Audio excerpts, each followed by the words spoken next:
did they start calling you Steel Bill? That happened. It was a fight that I had. Fight? I was up at Drew actually, right? Yeah. Now, just because I went to Markham don't mean I didn't go up to Drew. Okay. So I was up at Drew. Okay. At the time, and Space Ghost, from Bishop, they was up there, and they was up there trying to do some crazy stuff, Right. So dude just. He's just pressed up on me. I was like, bro, I don't even get out like that. Yeah, so we got the Apple machines. So we got the scrapping. They just, Mr. Williams. That's how I got close with Mr. Williams because he had to break it up. Right. And the little security guards they had wasn't really nothing, Right. But I wasn't even supposed to be on the campus. I was just up there, hanging around with the guys I went to elementary with, Michael Miller and them, and all them dudes, Daryl Hooper and all them dudes that went with me, just coming to see them. I'm still in the hood. I'm on 96. Right. Now you still in the hood? Yeah. So it wasn't like I was way out of bounds. Right. But I had to crack him up. So that's when they started calling me Steel Bill, and it's been that way for like 50 years. Don't start calling you Steel Bill because of a fight. Yeah, that's what it was like. Bill, how they used to say Bill stole, do you know how they say Bill stole on me? Yeah. Hey, sometimes you better fire first. You know what I'm saying? And dude wind up going to high school with me. Is that right? At Jordan. Wow. Played on the football team too. Is that right? Mm-hmm. Man. His brother, Big Eddie Larson, he was like the big, 300 pounds damn near. Guard, blocking. Yeah. All them bishops. Yeah. Yeah. So the name Drew still rang in the day. Today. Still rang in the day. Right. You end up meeting Alvin Wills. Right. So, a lot of people always wonder, all the kids playing for Drew, Drew basketball team. Right. How did the Drew League ever even come in existence? We was just sitting around in the gym after our little runs, Yeah. And then Al just was like, man, you know what? We should start a league because everybody, let's say, Al, we need to get a league going. Because at the time, the Crenshaw League was it was really at Cal State LA at the time. And that league had pushed the Crenshaw League into existence.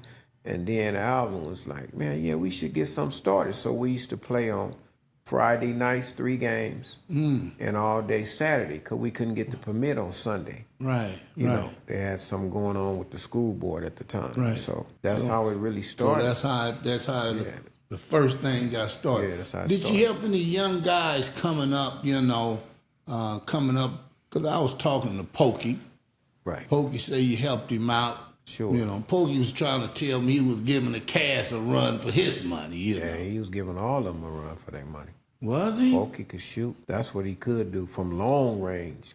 Accurate, too. Yeah. Was he? And he was quick, and he was bow-legged, pigeon-toed. Yeah. And he was quick, yeah. He was I trying just to wear trained them him little some of the double stuff. socks, too. Yeah, Trying I to just be trained me. him some stuff. I used to take him out to Play Del Rey. We used to run the beach, the sand. Is that right? Stuff, get his legs right. Then I took him to Trade Tech. Is that right? I played at Trade Tech in 75, 76. Wow. Yeah. Yeah. And I took him over there. I didn't really go there to play. I went to go there to take air conditioning, refrigeration trade. Wow. I was already married, but wasn't married to my 2 oldest daughters' mother, Pam, Tommy's niece. Wait a minute. We had already bought a house. You was married, but you wasn't married. It was like I was married to her, but we wasn't legally never married. Okay. And her mom had pushed us into buying this house, and I was just 20. Wow. And she was turning 8. She was 18 going on 19, class of 75 from Locke. So we was pushed into it, it just happened so fast, I'm wow. But that's a beautiful thing. Oh, yeah, it was cool. It was cool, she set us up to try to buy a house at that young. Yeah. And we was like single tenants, the way they had it set up. Mm-hmm. Marker Properties in Inglewood. It was Mayor Bradley's daughter. Mm-hmm. Sharon Bradley, that was the broker. So she was like, okay, I can set it up like Rosetta Bates is the head because she already had property. Mm-hmm. And William and Pam, which is me, is like single tenants. Okay. That's how we had it set up. Man. And it lasted about 10 years. Is that right? No, that's good, man. That's just telling these young families, these young men and women that they can do it too. Yeah, it happened so fast. I was like, wow, I wasn't really like too much out of the crib, at my pop's house. I was like, hey, but man, it was a blessing. Somebody got to tell you though, because it showed me how to maneuver later on in life with myself. Yeah, when I made a bunch of money, playing the horses back in '89, and I said, now, who taught you how to play the horses, man? Just one day, I just went out to Hollywood Park. Is that right? Like in 77, 78, I was in junior. I just left junior college, going to Fullerton, and I said, I want to go see how to play horses. I didn't know nothing about them.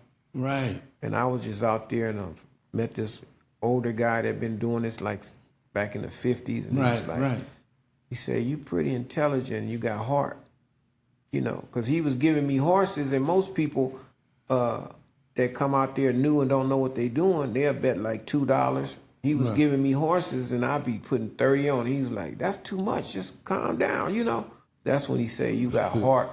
He said, "You'll make a lot of money because you ain't scared to bet." In other words, right. So that later on, that's matter of fact, I hit one pick six there in 78, 79. Me and Antoine, you can ask him. What Antoine? Raby. Antoine? We was on the bus. We rode because I was staying on Mary. Young Raby? Yeah, we rode the bus to Hollywood Park that day. Is that Got right? off by the Forum, and how you walk across the Forum to go to Hollywood Park. And I hit one for 17,000. He was with me. He'll tell you when you see I him. bet you hit 17,000 with me. I'm gonna be like, nigga, we was together. You need to be breaking me off. I always I'm take care gonna of be my like, boy. hey, give me at least 3, His dad, Jack, used to have a station wagon, and he used to pick all of us up to go out to the track. Now, he trained me a lot how to play, too, because he was real good, Jack. Wow. Yeah. Me and Cook, used to meet up. When you're talking, it was like, the community was together. Yeah, it was real together. Yeah. You know what I'm saying? Because you're sure. talking about Raven, and then you're talking about saying his dad, and you know what I'm saying? It's like, man, people was helping one another. They come pick me up on Mary Street. We be playing the night Hornets races at Hollywood Park. Jack used to come, blow, up. I run out the house, jump in the wagon, and we go on out there. Yeah. Wow. Antoine know me, and Antoine go. Is that right? And Cookie go way back. Because, see, when I moved to the IE, Cookie was already staying in Pomona, Stevenson Ranch. Right, up in there. He had been staying there, and I used to meet him at the fairgrounds. That's a pretty good area, Stevenson Ranch. Yeah, over there. I used to meet him at the fairgrounds. They had horse off-track betting, and we used to meet up there, me and Cook. Wow. When I moved to Ontario, and he said, "Man, I'm gonna be there about 10. Where you gonna be at?" I said, "The clubhouse." He was like, "Yeah, okay." We meet right up in the valet, Yeah. So look here, man.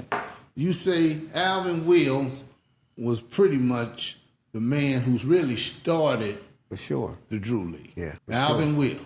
For Coach sure. Al that was coaching all the Drew Royals and all of that. For sure. Yeah. Is that right? Yes, sir. Wow. And Chris Ryan, Petey, Yeah. was the first official to referee in the Drew. Is that right? Matter of fact, he used to referee 5 and 6 games by himself. Wow. You know how they have 2 and 3 refs now?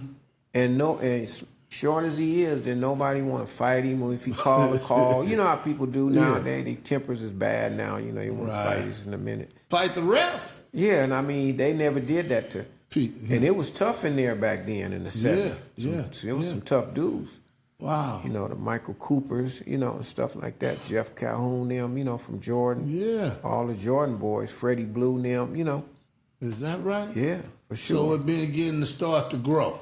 Yeah, I went and got them actually because Dino had a team called the Dreamers. In the Drew League? But then? Dino was coaching at 16. Is that right? His own team called the Dreamers, and they was winning chips. I think they won a couple of them. Wow. At 16, he was going to Fremont. I can't make this up. So they had won. And Al was the founder at that time. Al was the founder. But Dino was coaching in the league. In the league. His team at called 16? Team called the Dreamers, 16. I mean, that's 11th grade that's at Fremont. Good, I man. can't make this up. And I was on the mic because Alvin gave me the mic. Like when we first started, he was like, "Here, Bill, do something." Because I used to be singing a lot, in the gym. Yeah. You know, because my pops was a singing minister. Wow. Used to be with the Mighty Clouds of Joy. Is you know that right? Yeah, so. Boy, you come from some good stock, For huh? sure. Yeah. So dog. I used to be singing. They always be like, Bill, sing this, sing that, you know. And then when Al started it, and he had got this little funny looking mic, you know, they wasn't as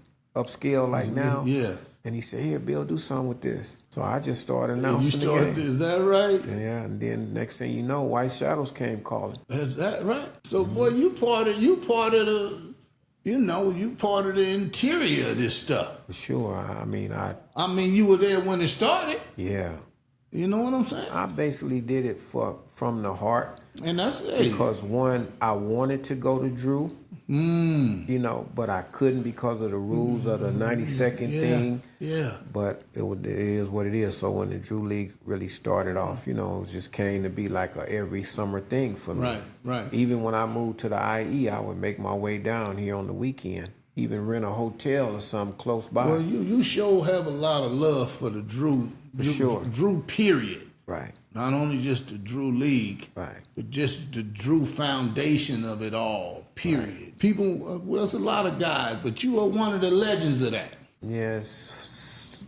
They named me as one of the forefathers. It's Alvin, me, Dino, and Butch, Dino brother William. Mm-hmm. We had a little book out about that. You know, is that right? The forefathers, yeah. Wow. Yeah, so they all give me big love, you know, and when I was going through my surgeries, you know, the Drew League stepped up, you know. Yeah. Took care of me, you know. Yeah. For real. Man. Mm-hmm. I like that sincereness that you speaking and talking, you know what I'm saying? Because for to know it, you have to live it and be in it and things like that. Yeah. And so as time went on and things began to grow then, how did actually Dino become the man of the Drew League? Do you have any idea? Yeah, for sure. Alvin started working for the gas company. Okay. And he couldn't do it on the weekends. He had another obligation, you know, to take care of, you know, because he was married, had a family, and the Drew wasn't paying nothing. We didn't have no sponsors back then. It was just like a neighborhood teams come together and play, you know, pay the referee. But that was the beginning of it. That's the beginning. So when Alvin took that job, and actually they had closed the league down for that summer. Wow. And then gave it to Dino, and Dino cranked it back up like the summer of 85 and 84 and 85. Okay. And he took it from there and ran with it. Dino started the engine back up. Started back up. That's good, man. Thank you, Dino, wherever you at, bro. Thank you. Yeah, for starting kept back it going. Up. You know, he been going until, because at that time we was like the little mom's pop league. You know, nobody wanted to come to the east side because of our reputation. You know, all these gangs around. You know, you know, in the same little area. So dudes on the west side. So I started going to the games over Crenshaw and recruiting dudes. Is that right? Yeah, and guaranteeing them dudes that it wouldn't be a problem. You know. That's cool. Going over the Crenshaw League, getting all those Crenshaw guys, you know, them dudes that was playing over there, they felt comfortable because it was the Joe Weekly League, Willie West, you know. Right. You know, Crenshaw. So they finally start coming in the late 70s, in the early 80s. Few of them start coming over, you know, breaking that barrier. Right. And then we was at the lowest. It was like Crenshaw, the Goodman League. Man, Leonard Baker told me one time, he was mentioning to me that, I don't know who it was, they played the pros. I don't know, Baker gonna get me if I don't get this right. He said you would know about it. It was, I don't know what team it was, but they said they ended up beating the pros one time. Do you have any idea of that? Yeah, that was over at Crenshaw. Oh, was it at Crenshaw? I was coaching that team. Were you? Yeah, they had Crenshaw. It was a Crenshaw league, and one of the Crenshaw teams got kicked out the league for fighting. Right. And first, Joe Weekly didn't want us in the league. Why? Because we was from the east side, you know, and they always thought the east side come with trouble. Yeah, you know, and so when that team got kicked out, and Joe didn't never like to have no empty spaces, so he called Dino. He did? See if Dino wanted to put a team in. So we put our team in. We mixed it with a few cheaters. You know, I had Casper and Dane Suttle in the backcourt. Is that Fremont right? connection, yeah. And And you know, and I had Dirk Robinson, my boy, you Wow. know, and Stanley Montgomery, you know, Is that right? Calhoun. We had all the fellas Right. together, and I was coaching that team. And then we came in and ran off like 10 straight. What? Is that right? Yeah, and then a fight broke out. Baby Lou Coleman, you probably know Lou Coleman. Yeah. And Dane got into a scuffle in the middle of the gym that day. Joe wanted to put us out anyway because, see, he invited us in there. No knock on Joe, was my guy, you know. Right. But he invited us in there just to fill in a spot. He didn't know that we was going to run the table like that. Right. Cause So was he beating wanted y'all out because y'all starting. We beat up on Wes Matthews and Darwin Cook and all them pro dudes. Wow. And that's how the Drew really got the name.